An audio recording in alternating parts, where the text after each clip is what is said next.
सुनु सीता तव नाम सुमिरि नारी पतिव्रत करहि। तो ही प्राण प्रिय राम कहे उस कथा संसार हित। हे सीता जी, सुनो, तुम्हारा तो नाम ही लेकर स्त्रियां पतिव्रत धर्म का पालन करेंगे। तुम्हें तो श्री राम जी के प्राणों के समान प्रिय है। यह पतिव्रत धर्म की कथा तो मैंने संसार के हित के लिए कही है। कथा वास्तव में इसलिए कही जाती है, भगवान शंकर जब कथा प्रारंभ करते हैं तो यही कहते हैं महारानी पार्वती जी से कि आपने जो ये कथा सुनी, ये कथा तीनों लोगों के कल्याण के लिए है।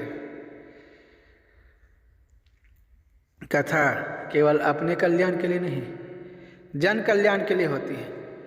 महापुरुषों का उपदेश जन कल्याण के लिए होता है।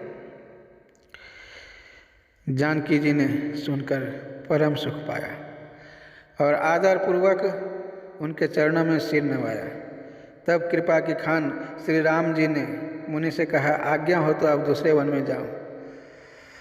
मुझ पर निरंतर कृपा करते रहिएगा और अपना सेवक जानकर स्नेह न छोड़िएगा।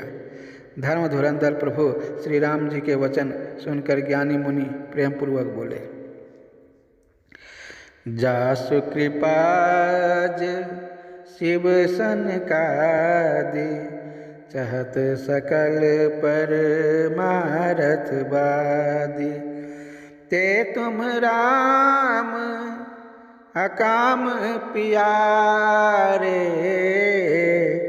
दीन बंधु मृदु बचन उचारे। ब्रह्मा, शिव और सनकादि सभी परमार्थवादी तत्ववेता जिनकी कृपा चाहते हैं, हे श्री राम जी, आप वही निष्काम पुरुषों के भी प्रिय और दीनों के बंधु भगवान हैं जो इस प्रकार कोमल वचन बोल रहे हैं। अब मैंने लक्ष्मी जी की चतुराई समझी, जिन्होंने सब देवताओं को छोड़कर आप ही को भजा। जिसके समान सब बातों में अत्यंत बड़ा और कोई नहीं है, तो उसका शील भला ऐसा क्यों न होगा। मैं किस प्रकार कहूँ कि हे स्वामी आप अब जाइए, हे नाथ आप अंतर्यामी हैं, आप ही कहिए। ऐसा कहकर धीर मुनि प्रभु को देखने लगे। मुनि के नेत्रों से प्रेमाश्रुओं का जल बह रहा है और शरीर पुलकित है। तन पुलक निर्भर प्रेम पूरन नयन मुख पंकज दिए। मन ज्ञान गुण गोतीत प्रभु में दीख जप तप का किए। जप जोग धर्म समूह ते नर भगति अनुपम पावई। रघुबीर चरित पुनीत निस दिन दास तुलसी गावई। मुनि अत्यंत प्रेम से पूर्ण है, उनका शरीर पुलकित है और नेत्रों को श्री राम जी के मुख कमल में लगाए हुए हैं। मन में विचार कर रहे हैं कि मैंने ऐसा कौन सा जप तप किए जिसके कारण मन ज्ञान गुण और इंद्रियों से परे प्रभु के दर्शन पाए। जप योग और धर्म समूह से मनुष्य अनुपम भक्ति को पाता है। श्री रघुवीर के पवित्र चरित्र को तुलसीदास रात दिन गाता है। जप योग और धर्म समूह से मनुष्य अत्यंत भक्ति को पाता है। श्री रघुवीर के पवित्र चरित्र को तुलसीदास रात दिन गाता है। ये है कवि की चतुराई। अपना नाम बीच में जोड़ते हैं तो दास के रूप में जोड़ते हैं। श्री रामचंद्र जी का सुंदर यश कलयुग के पापों का नाश करने वाला, मन को दमन करने वाला और सुख का मूल है। जो लोग इसे आदरपूर्वक सुनते हैं उन पर श्री राम जी प्रसन्न रहते हैं। यह कठिन कलिकाल पापों का खजाना है। इसमें न धर्म है, न ज्ञान है, और न योग तथा जप ही है। इसमें तो जो लोग सब भरोसों को छोड़कर श्री राम जी को ही भजते हैं, वे ही चतुर हैं। मुनि पद कमल नाई करि सीसा, चले बनहि सुर नर मुनि ईसा। मुनि के चरण कमलों में सिर नवाकर देवता, मनुष्य और मुनियों के स्वामी श्री राम जी वन को चले।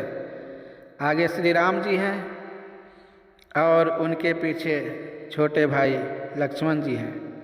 दोनों ही मुनियों का सुंदर वेश बनाए अत्यंत सुशोभित हैं। आगे राम अनुज पुनि पाछे, मुनिबर बेश बने अति काछे। और इसके बाद जो चौपाई हम सुना रहे हैं, ये चौपाई रामायण में और भी एक बार आ चुकी है। उभय बीच श्री सोहई कैसी, ब्रह्म जीव बीच माया जैसी। दोनों के बीच में श्री जानकी जी कैसे सुशोभित हैं, जैसे ब्रह्म और जीव के बीच माया हो। ये उपमा कवि ने बहुत ही चतुराई पूर्वक दिया है। इसलिए हम कहते हैं कि रामचरितमानस अनुपम काव्य है, जिसकी उपमा कहीं और नहीं दी जा सकती है। भगवान श्री राम ब्रह्म हैं और लक्ष्मण जी महाराज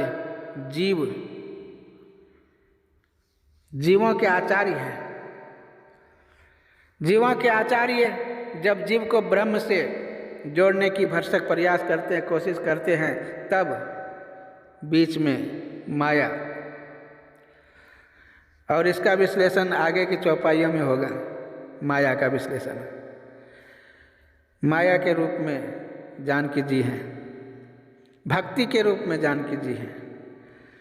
आपको देखना है कि आप माया के सीढ़ी से ब्रह्म तक पहुंच पाते हैं या नहीं, या भक्ति के सीढ़ी से पहुंच पाते हैं। नदी, वन, पर्वत और दुर्गम घाटियाँ सभी अपने स्वामी को पहचान कर सुंदर रास्ता दे देते हैं। जहाँ जहाँ जाहि देव रघुराया, करहि मेघ तहाँ तहाँ नभ छाया। ये चौपाई। एक बार हम सीतावन में जा रहे थे। वहाँ गर्मियों का समय था, बहुत तेज धूप थी और जितने पेड़ थे सब पेड़ सूख गए थे, पेड़ के पत्ते सब झड़ गए थे। इतना गर्मी, मेरे को उसी समय हमको ये चौपाई याद आ गया। जहाँ जहाँ जाहि देव रघुराया, करहि मेघ तहाँ तहाँ नभ छाया। और ये चौपाई बोलते रहे, 2 बार 4 बार मुँह से निकला और मन में इस चौपाई का मनन हुआ। उसी समय इतनी तेज प्रचंड गर्मी और वह सब गर्मी समाप्त हो गई और वहाँ मेघ बादल आ गया। जेठ के महीना में बादल आ गया। इसलिए मैं कहता हूँ कि जेठ का प्रचंड धूप हो तो भी भगवान का नाम लो तो छाया आ जाएगा। जैसे कि भगवान श्री राम जहाँ जाते थे वैसे वहाँ छाया हो जाता था, वैसे ही भक्त भी जहाँ जहाँ जाते हैं, जैसे कि भरत जी महाराज। और दूसरे की बात तो क्या, स्वयं मेरे राम इस बात को आजमा कर देखें कि हमने इस चौपाई को बोला और जहाँ जहाँ हम गए वहाँ छाया हो गए। जहाँ जहाँ श्री रघुनाथ जी जाते हैं आकाश में छाया करते जाते हैं। रास्ते में जाते हुए विराट राक्षस मारा, सामने आते ही श्री रघुनाथ जी ने उसे मार डाला। उसने तुरंत सुंदर रूप प्राप्त कर लिया।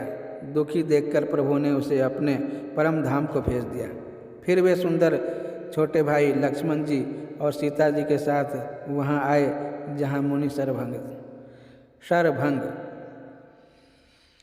यह मनुष्य शरीर क्षणभंगुर है, लेकिन इस क्षणभंगुर शरीर से जो परमात्मा की प्राप्ति कर ले उसे सर्वभंग कहते हैं। श्री रामचंद्र जी का मुख कमल देखकर मुनिश्रेष्ठ के नेत्र रूपी भौरे अत्यंत आदर पूर्वक उसका मकरंद रस पान कर रहे हैं। सर्वभंग जी का जन्म धन्य है। कह मुनि सुनु रघुबीर कृपाला, शंकर मानस राज मराला। जात रहे बिरंची के धामा, सुने श्रवण बन ऐ रामा। मैं ब्रह्मलोक को जा रहा था, इतने में कानों से सुना कि राम जी वन में आवेंगे और वो रुक गए। जय श्री राम, जय श्री राम।